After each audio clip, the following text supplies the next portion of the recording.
All right, let's dive right in. Today, we're going to build your personal blueprint to speaking English fluently. I mean, have you ever felt that little hesitation, that feeling of being stuck right before you speak? Well, if you have, then this is for you. We're going to lay out a really clear step-by-step plan to get you speaking with a whole lot more confidence. So, let's get into it. So, let me ask you this. Does this sound familiar? You've got the words right there, in your head, in your native language. But then there's that pause, that little mental translation that happens, and it just slows everything down and makes the whole conversation feel, well, kind of awkward, right?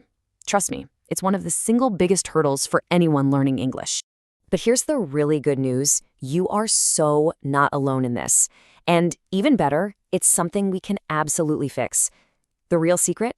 It's all about learning to stop translating in your head and start thinking directly in English. And that's exactly what we're going to break down for you today. Okay, so here's our game plan. First, we'll look at what I call the fluency hurdle. Then we'll jump into 3 concrete steps: changing your mindset, building up your foundation, and, of course, practicing every single day. And then we'll put it all together so your journey can really begin.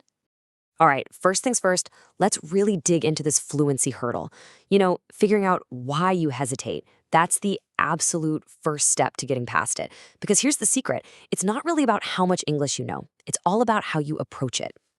Yeah, these are those little voices in your head, right? What if I say it wrong? Are people going to laugh at me? Oh, I'm just so slow when I translate. And then, of course, the classic, I can't find the right word. These fears, they're what cause that hesitation. But you know what? They're just thoughts, and we can change them. And the most important thing to remember, every single person learning a language feels this way at some point. You're in good company. Okay, let's get into our first and I'd say most critical step, changing your mindset. Seriously, before you even think about learning a new word or a new grammar rule, you've got to get your head in the right game. Because confidence, that's going to be your #1 tool. I really want you to let this sink in. You have to allow yourself to make mistakes. Think about it. You're just trying to overcome your own hesitation, and there is absolutely nothing wrong with that. Every little error is just a signpost saying, hey, I'm trying, I'm learning. In fact, it's the only way you're going to move forward. So here it is, your new mindset. First up, you are learning. You are not performing. This isn't a stage show. Second, remember that correcting your mistakes is just part of the whole deal. Third, and this is huge, focus on communication, not perfection. Just get your point across. And finally, you have to be your own biggest cheerleader. Seriously, support yourself first. Okay, so we've got our mindset right. Now let's move on to step 2, building a really solid foundation.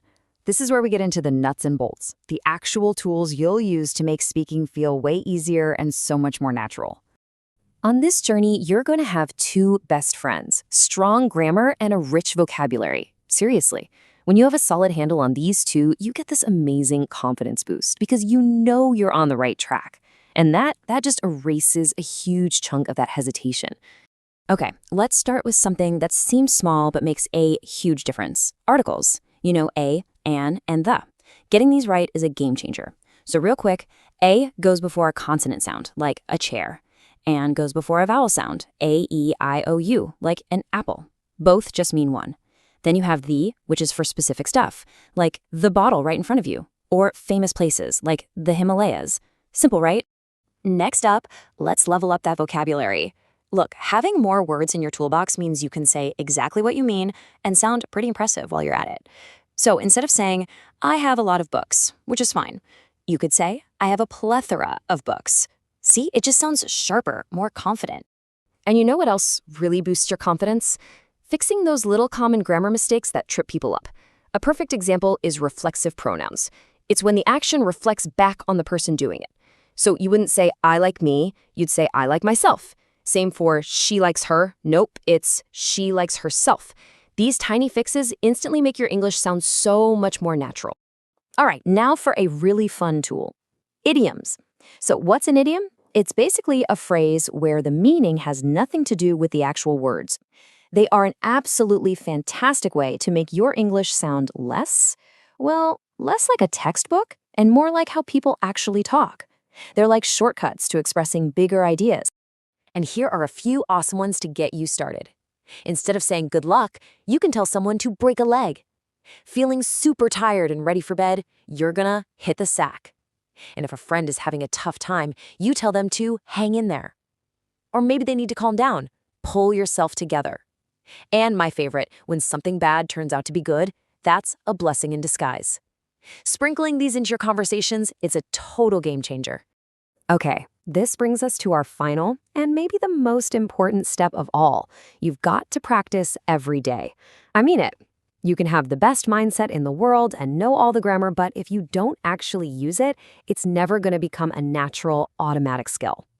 The key here is consistency, but it really doesn't have to be hard. Here are some simple things you can do. 1, literally talk to yourself. Stand in front of a mirror and just talk about your day. 2, at night, before you fall asleep, just run through your day in English in your head. 3, make up conversations. Imagine you're talking to a friend. 4, read a super short story, like 200 words, and then try to tell it back to yourself. And 5, if you can, find a friend who's also learning and make a pact to only speak English with each other. It's these small, daily habits that build fluency like you wouldn't believe. Really, the big picture goal here is to create an English environment for yourself. Just immerse yourself in it. Start to think in English, listen to music in English, read articles in English. The more you surround yourself with the language, the faster your brain is going to catch on and just stop translating. And that really brings us to the end of our blueprint, which, of course, is actually the beginning of your journey. We've figured out the problem, we've shifted our mindset, and now we have a clearer plan for building that foundation and practicing every day. So, just to recap, the key takeaways here. Number 1, embrace your mistakes. They are learning tools. Number 2, build that solid foundation with grammar and vocabulary. Number 3, practice speaking every single day, even in small, simple ways. And finally, be confident and be your own best supporter on this journey. And here's a great idiom to take with you. The next time someone asks how your English is coming along, you can just smile and say, "So far, so good." It's a great little phrase that means everything's going well up to now. And honestly, just by working through this, you've already made some great progress. So I'm going to leave you with one final question. Don't put this off. What is the very first English sentence you are going to say to yourself today? It could be anything. Just describe what you see. Practice one of those idioms. Whatever it is, just say it out loud. Because your journey to fluency, it starts right now.